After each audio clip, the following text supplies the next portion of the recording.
Hey guys, Sleepy J here with Uncle Dave. Uncle Dave and I, we're going to go ahead. We're going to give you two best bets for this week's RBC Canadian Open. Uncle Dave and I both have a good pick for you this week.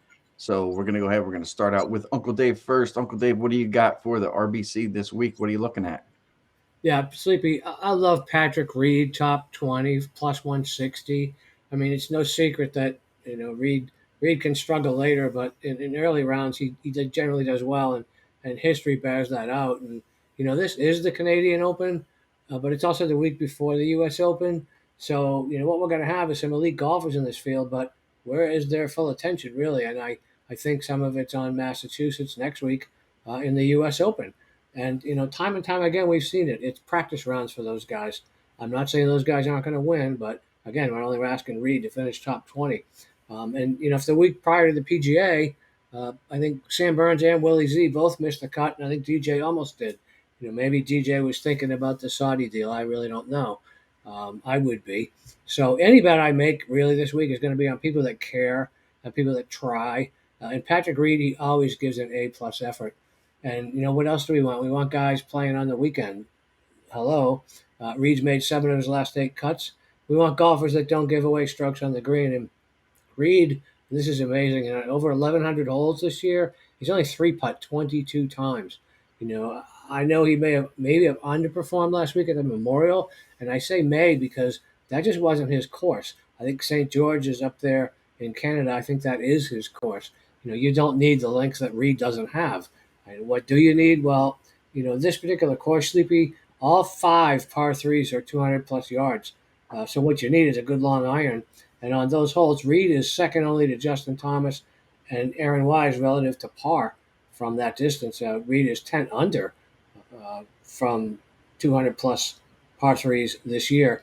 And there's 3 par 5s in this course, and they're all reachable by anyone. So length isn't really a big deal here. Matter of fact, one of those par 5s, I think, reachable by me on a good day.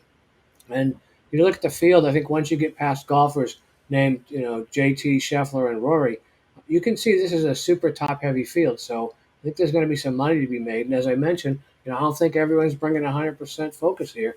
So, we're not asking Reed to do anything out of character.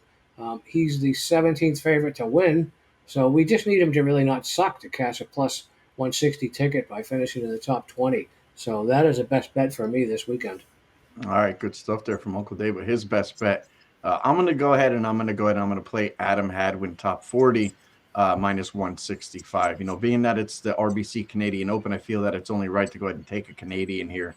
With that said, Adam Hadwin at minus 165 top 40. I feel like maybe I'm paying a little bit there, Uncle Dave, for that, but I'm going to go ahead. I'm going to do that. This course hasn't been played on the PGA Tour since, you got to go back to 2010. So there are not many golfers in this field, that have been here. And as you had mentioned, it's kind of a top heavy field here.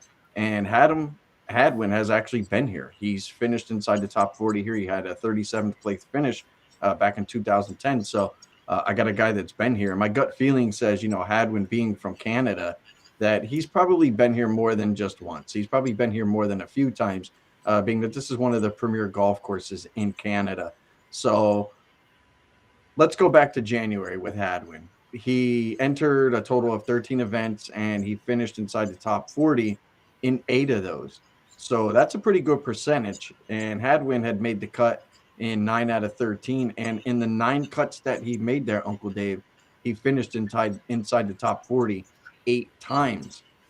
That's really good. So if Hadwin's making the cut 8 out of 9 times, he's landing in the top 40. He's coming off of a nice finish last week at the Memorial at T18.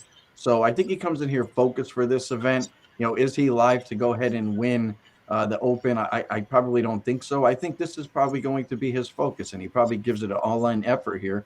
So I like Hadwin inside the top 40. Yeah, we're laying a little bit of juice, but I feel like this is the guy that we probably should attack somewhere on our cards. And I feel like a top 40 at minus 165 is probably the way to go. So that'll be my best bet for the RBC Canadian Open. Adam Hadwin minus 165, top 40. So there you guys go. 2 picks for myself and Uncle Dave for the RBC Canadian Open. With that said, I'd like to wish you guys all the best of luck. Enjoy the games.